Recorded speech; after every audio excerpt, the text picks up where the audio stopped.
What's going on, guys? It's Jimmy here. Welcome to our daily show where we discuss everything going on here in our country that you need to know about on a daily basis, including money, investing, the stock market, the fourth stimulus package update, and stimulus check update. If you haven't subscribed to our YouTube channel yet, make sure to click the subscribe button down below. It's completely free to do so. And also remember, new videos come out here every day at 10 a.m., 3 p.m., and 8 p.m. Eastern Standard Time.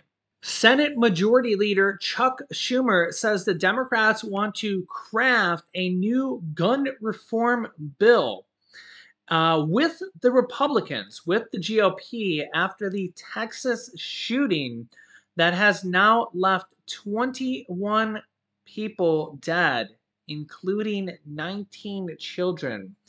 Such a tragedy. Unbelievable. As the whole country is literally mourning this here. And our thoughts and prayers go out to everybody that is feeling this loss here, including the families. Here's what Senate Majority Leader Chuck Schumer has to say. Welcome to Meet the Press Daily. I'm Chuck Todd. On another somber day in this country as another community comes to grips with the horror of a mass shooting, this one at an elementary school. In about a half an hour, we do expect an update from Texas officials, including the governor, Greg Abbott, and both of the state's U.S. senators on yesterday's shooting at Robb Elementary School in Uvalde, Texas. 19 children and 2 teachers were killed in that shooting. So was the gunman. Police say the shooter, armed with an AR-style rifle and wearing the type of vest tactical teams use, entered the school, barricaded himself in a classroom, and opened fire. Police say they eventually had to break windows to evacuate other students and staffers. And as investigators continue to piece together what transpired, they're learning more about the suspect himself. They've identified him as 18-year-old Uvalde resident with no criminal record. What we do know that he was a resident here in Uvalde, lived with his grandparents, did attend a local high school here, was unemployed, no friends, no girlfriend at this time that we can identify. So again, trying to exactly identify what causes, what triggered this individual to, complete this heinous act, this evil act. It just goes to show you just pure evilness with this individual going into a school, barricading himself inside a classroom and shooting children and teachers indiscriminately. Meanwhile, in Washington, flags are flying at half-staff outside the White House a day after President Biden demanded that we turn this pain into action. While on Capitol Hill, Senate Majority Leader Chuck Schumer said the Senate will not vote quickly on new gun bills already passed in the House, opting instead to see if a bipartisan solution could be reached in the wake of yesterday's tragedy. Sadly, this isn't a case of the American people not knowing where their senators stand. They know.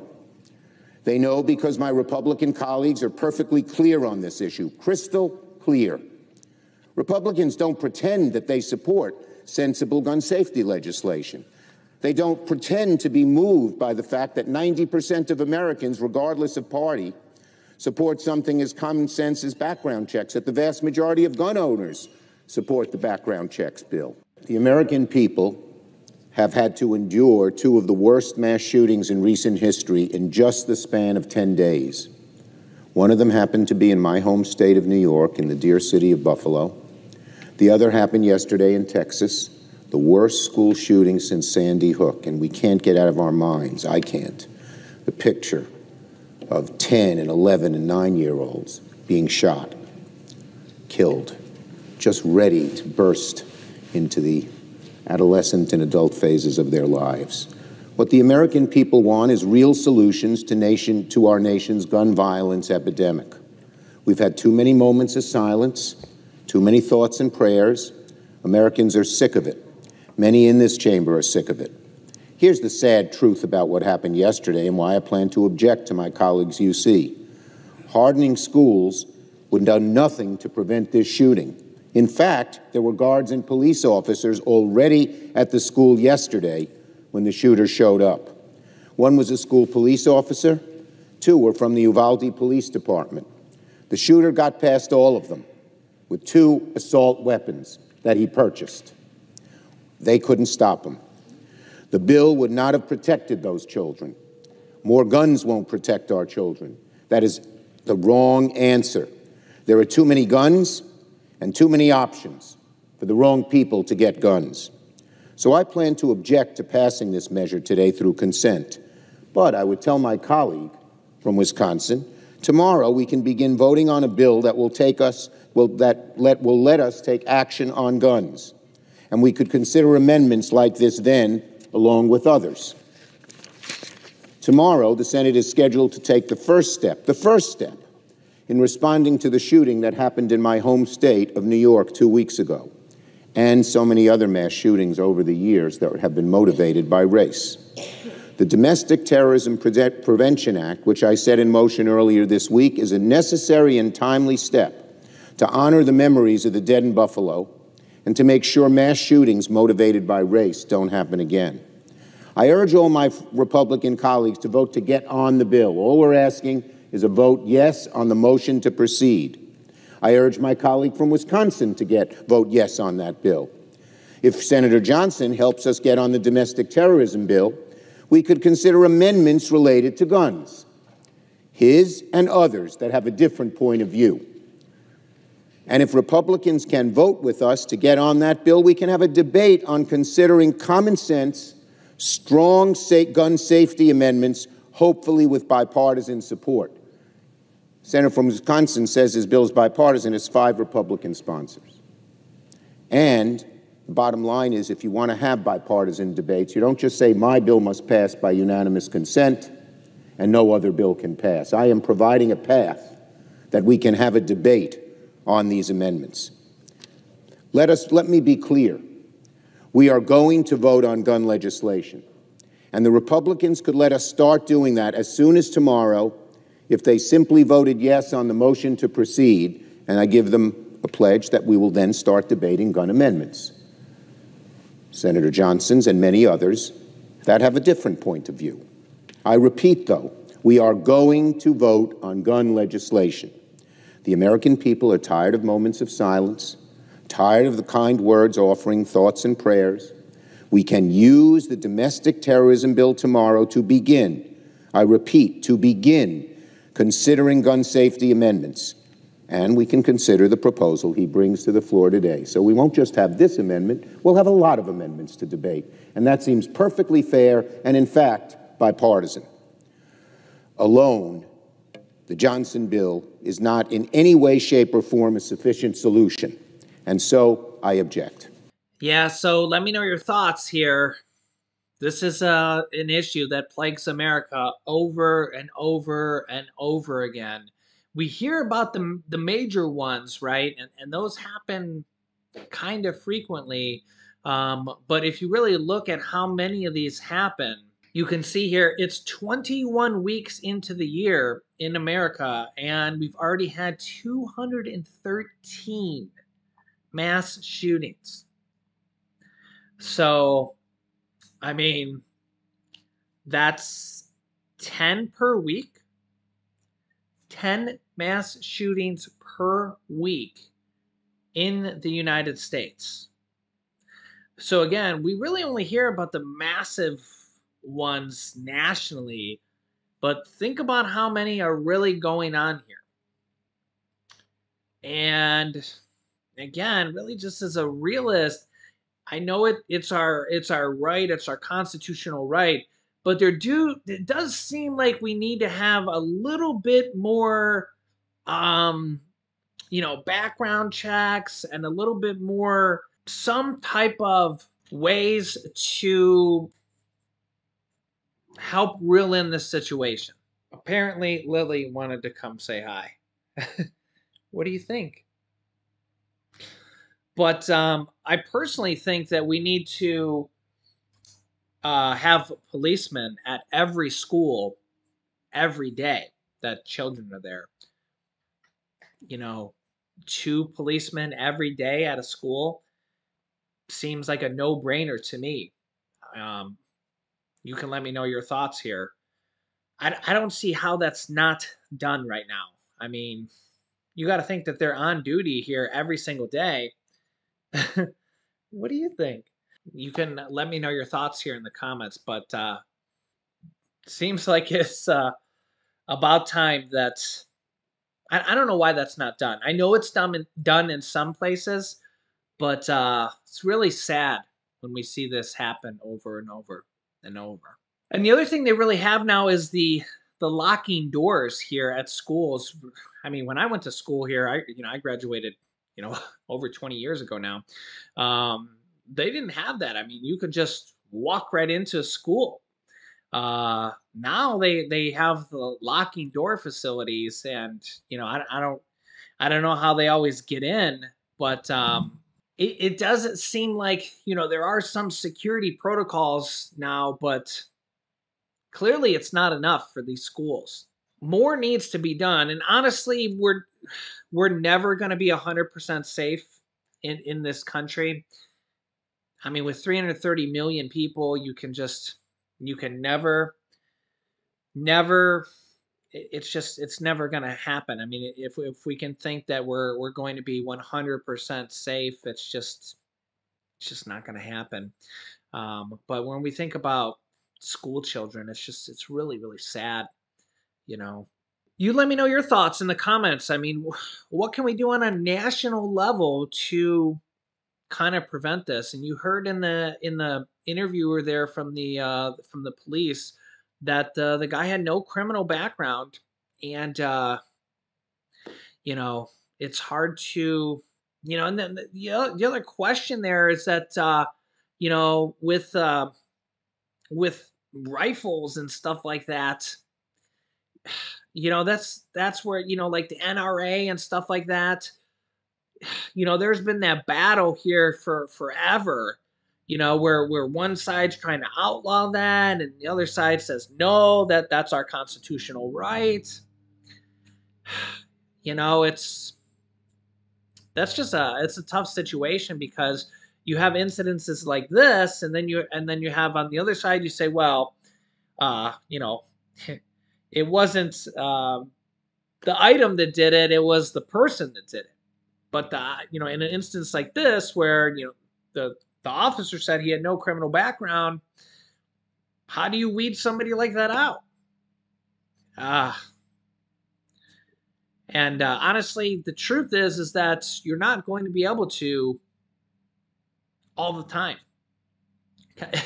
Kind of goes back to that movie Minority Report, if you've seen that movie, where they're actually trying to predict the crime before it happens. Interesting movie. Pretty good movie, actually. Yeah, I actually seen a movie prop on that where those helmets.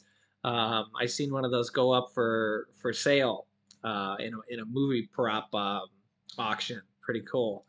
Um, yeah, but I don't know. What's the answer? I mean, really, the only answer I can come up with is that definitely need more security at schools.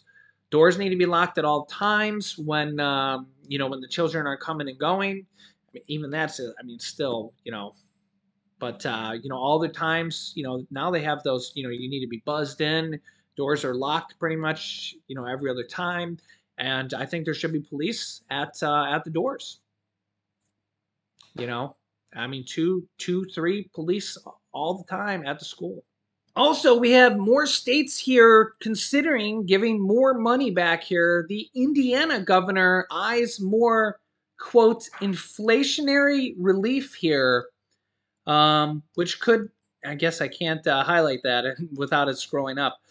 More inflationary relief, not a gas tax cut. He says he's preparing a plan to potentially tap into the growing state budget surplus to help residents with a national inflation jump, while rejecting calls for suspending the state gas tax. Here's what he has to say. Governor Holcomb says he expects to release a plan in early June for what he calls inflationary relief, but hasn't provided details yet. He says, I want to make sure that relief gets exactly to Hoosiers who are feeling the sting of this national inflation, he said. Republican Senate President Pro Tem says even if the state gas tax was suspended, there's no guarantee that pump prices would be cut by the full amount. Yeah, we've heard that before, but most of the time they are, or almost all the time. He said, additionally, you've got people coming in from out of state who use our roads and help pay for them that would benefit, as well as large companies. So trying to get money back into Hoosiers' hands, it's not a great way to do it. Well, as I've said before, checks are a better way. Stimulus checks, tax rebate checks, whatever you want to call them. Indiana had an average gas price pump of $4.58 a gallon. Whew. Down a couple cents from last week, but up from $3.92 a month ago. Republicans disregarded requests from Democrats to take action on the gas tax as lawmakers held a special one-day meeting. Quote, real Hoosiers that are driving Indiana roads will save money at the pump and it affects their wallet. It's a good idea to do it. Republicans say they are assisting residents already with the $125 payments being made this spring to Indiana taxpayers under the state's automatic taxpayer refund law, and the plan approved by the legislature in March to gradually cut state individual income tax rates from 3.23% to 2.9% beginning next year until fully implemented in 2029. I didn't realize that. So it's $125, and they're lowering the state income tax, individual income tax as well. But we also could consider something along the lines of what we did on the automatic taxpayer refunds as well. I want to make sure that what we do impacts all Hoosiers, including those that don't drive a lot, but are going to the grocery store or seeing the increases in their utility costs. Governor Holcomb didn't specify whether his proposal would lead him to calling legislatures into a special session since this year's regular session concluded in March. It'll depend on how creative we are, but it well could. So Indiana could have even more checks coming. As I said, a lot of these states may be sending out even more checks, so I'll keep you up to date. The state of Ohio, the state Supreme Court is hearing lawsuits on an early end of the $300 weekly unemployment checks that ended for Ohioans last year. And Ohioans are suing the state of Ohio. I think there's some other states that are doing this as well.